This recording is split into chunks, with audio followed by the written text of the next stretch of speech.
coffee time is over. Well, first of all, we are working. We know it's quite warm in here, but we are working on it. Hopefully, it will become a little bit better on the next few minutes. Again, once again, be very welcome to this open day. My name is Marc Esteve. I'm a lecturer in International Public Administration, and I'm also the director of the MPA in Public Administration and Management. And today I'm going to be introducing very briefly the idea of the relational state. Now, I'm sure you're all familiar with this image. This is the Leviathan from Thomas Hobbes. This idea that we had quite a long time ago, that governments were like big monsters, states were like big monsters with the power to regulate and the capacity to enforce those regulations, okay? Nowadays, we have shifted this idea from this government to what we call governance. What is the meaning of this governance concept? Well, basically, you know that in private organizations, it's not all about selling products. It's not all about delivering services. But there is also something called creating value for the organization, positioning that organization within the market, creating value for the owners of that private organization, for what we call the shareholders. Now, in public organizations, we don't have private owners. We all own those organizations. There is a professor at Harvard, Mark Moore, that a few years ago came with the idea of public value within public organizations. So it's not only about delivering public services, but also thinking which is the long impact that these public services will have within our societies. We need to make sure that these public services will have a positive impact within our societies. Of course, since these public services are implemented with public money, with all of our money, we want to make sure that they are as efficient as possible. And nowadays, we are actually demanding a really high level of quality. Public services need to be absolutely excellent. Otherwise, as citizens, we will complain. And we are pretty good at complaining. That's fine.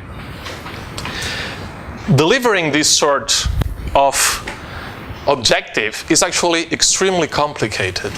And now we have seen that government is not seen as this big monster, but it's pretty much the other way around. We are telling governments what do we want. We are telling governments what they should do. What shall they do? And it's true that sometimes they don't listen, and we are aware of that, but we are working towards this direction. The complexities of this governance idea are huge.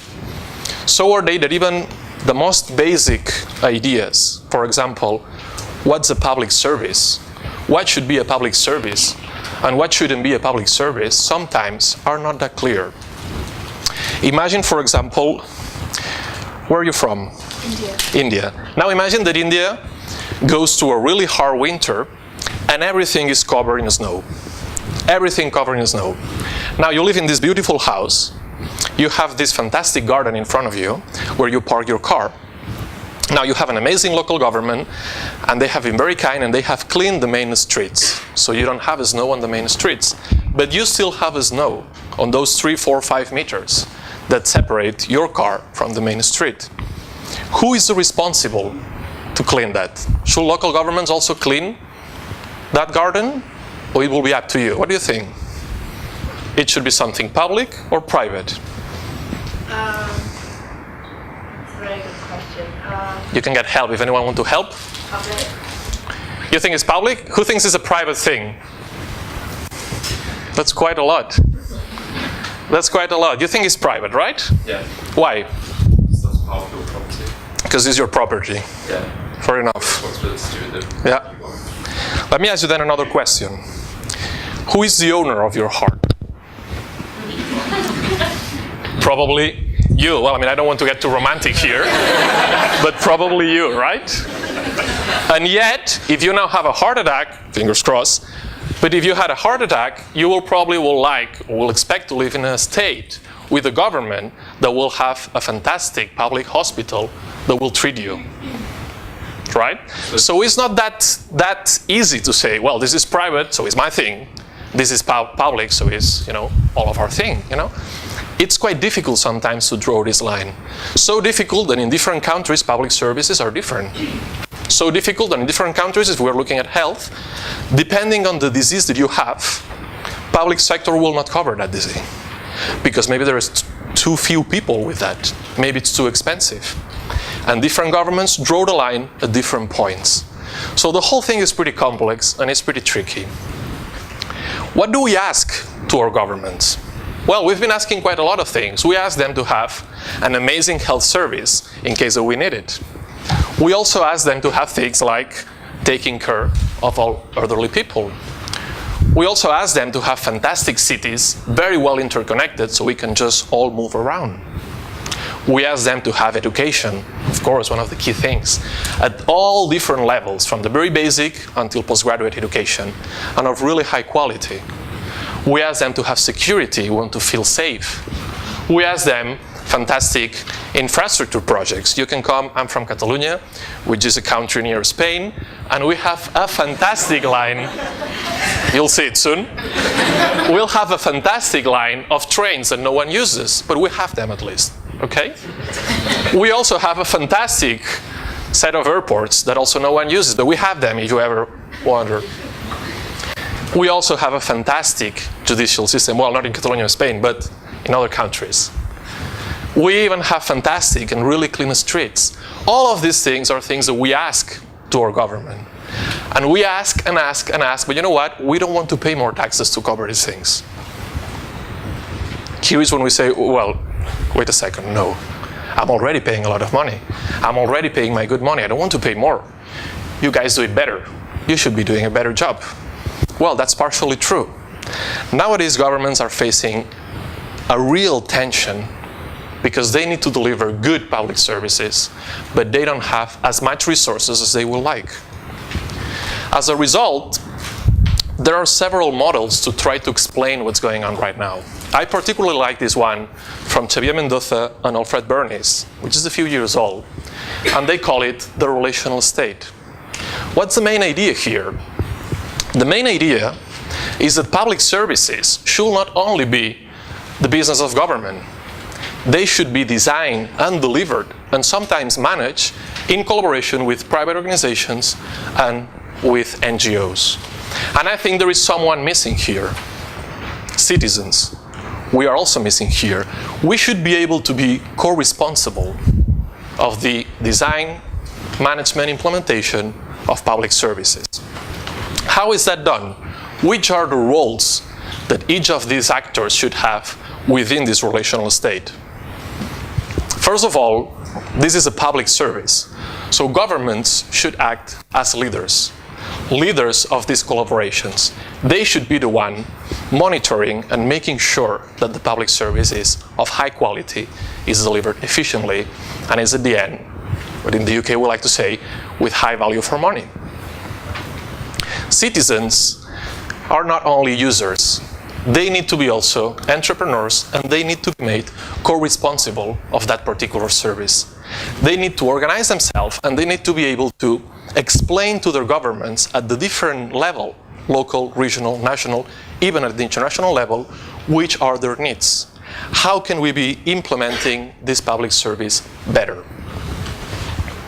NGOs, well, they need to be more economically sustainable. What's the meaning of this?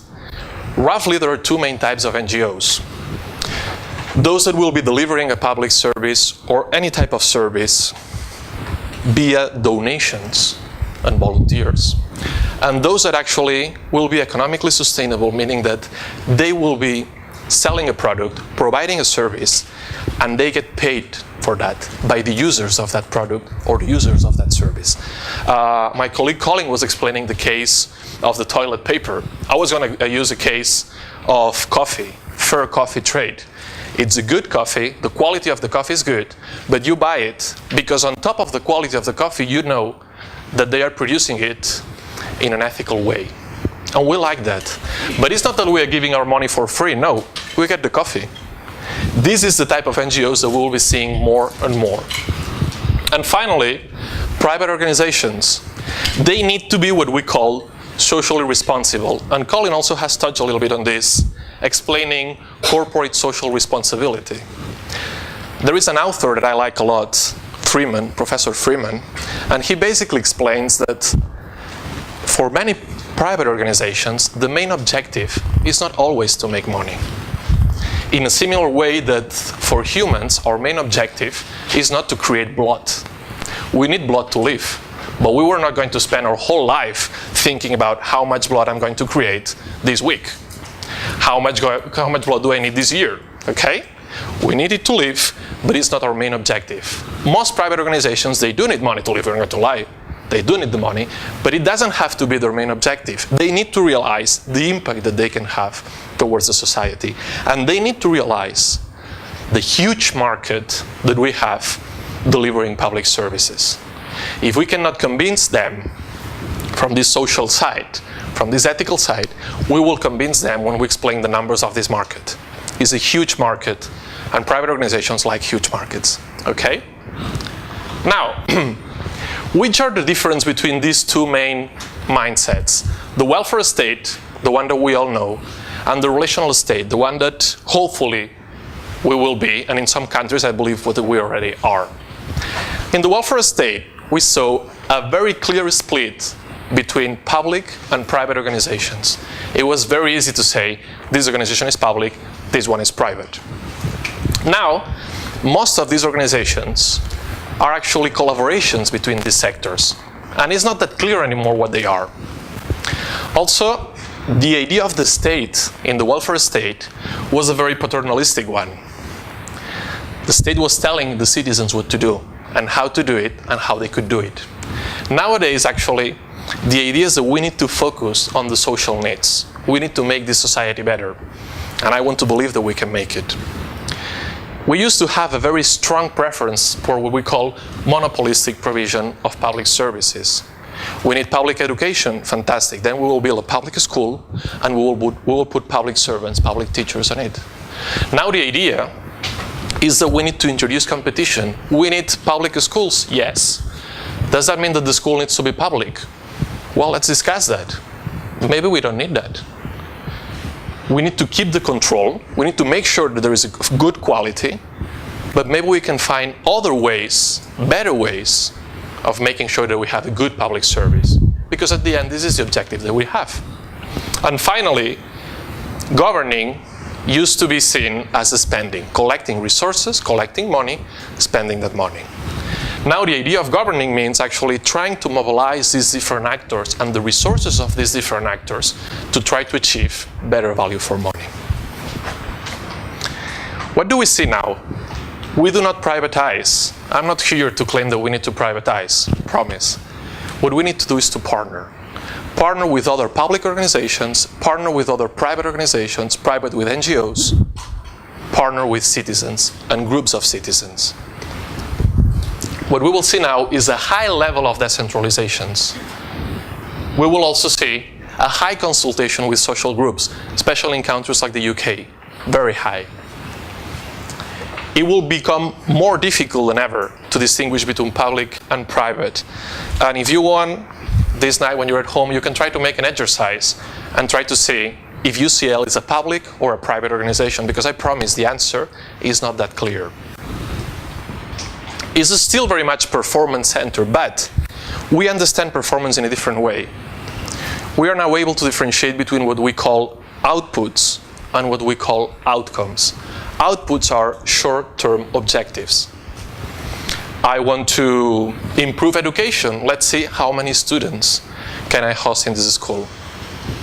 Outcomes are actually long-term objective, the real impact that I'm making to the society. I want to improve education, which is the effect that a better education will have within my society. This is what we will start measuring, and this is what we're actually, in countries like the UK, they're already trying to measure that, which is incredibly difficult, and there are a lot of factors affecting to a specific outcome. But this is what we really need to see. It's not a matter of quantity, but it's a matter of the real impact that we can make. Governments should not become private organizations. I'm sure that you have all heard about this idea of the new public management. The new public management was actually, it meant well, but it was not well understood by every single author and practitioner out there. The idea of new public management is not that we need to transform public organization organizations into private ones.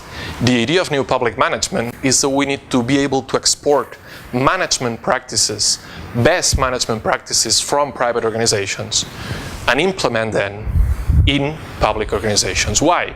Because at the end what we want is not a smaller government, but a stronger government, a government with more muscle, a government with more people that will be able to think, and maybe the final implementators, so to speak, that will be facing the users of the public service, maybe they don't need to be public employees always. Maybe we can find other ways. So what do we have to do? Well, this is the moment of, especially in your career, do not keep calm, get excited. Get as excited as you can and try to make things. Probably now is the moment to make these things.